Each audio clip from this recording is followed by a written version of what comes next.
President-elect Trump naming his choice for Attorney General and drawing fierce criticism for it almost immediately. Tonight, Senator Jeff Sessions has accepted Trump's offer to be his AG, but he will now face questions about his record on civil rights. He's had to defend himself before on this, and here's ABC senior justice correspondent Pierre Thomas. He's so highly respected. Has anybody ever heard of Senator Jeff Sessions?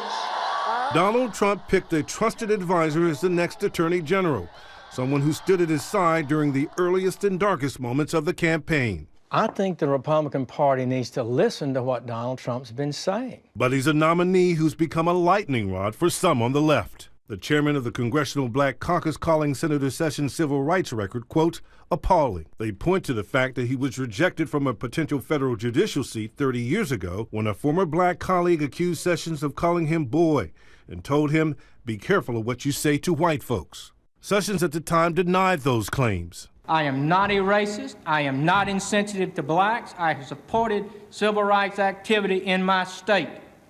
I have done my job with integrity, equality, and fairness for all. His supporters say he's a good man and point to his record as a former U.S. attorney and senator who served nearly 20 years. Senator Ted Cruz saying, quote, Senator Jeff Sessions' nomination as Attorney General is great news for all of us who revere the Constitution and the rule of law. On Trump's list for Secretary of State, a woman who championed bringing down the Confederate flag, South Carolina Governor Nikki Haley, a rising star. Haley today. While I won't pretend to have always been President-elect's biggest cheerleader. Recalling those barbs she and Trump traded during the campaign. During anxious times, it can be tempting to follow the siren call of the angriest voices. Trump firing back. The people of South Carolina are embarrassed by Nikki Haley. But now, he ran against both parties, against the political system at large, a system he argued was fundamentally broken. Also in contention for the top diplomatic job, Trump's former foe, Mitt Romney. I don't want to see trickle-down racism.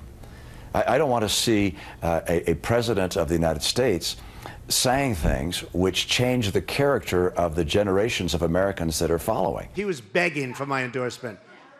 I could have said, Mitt, drop to your knees. He would have dropped to his knees. He was begging. Sure.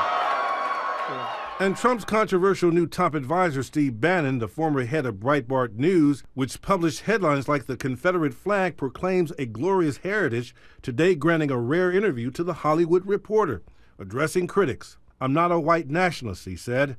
I'm a nationalist. I'm an economic nationalist. And Pierre Thomas with us live tonight from Washington. Pierre, I want to get back to Mr. Trump's choice for Attorney General Jeff Sessions. He's been outspoken on Hillary Clinton and the emails.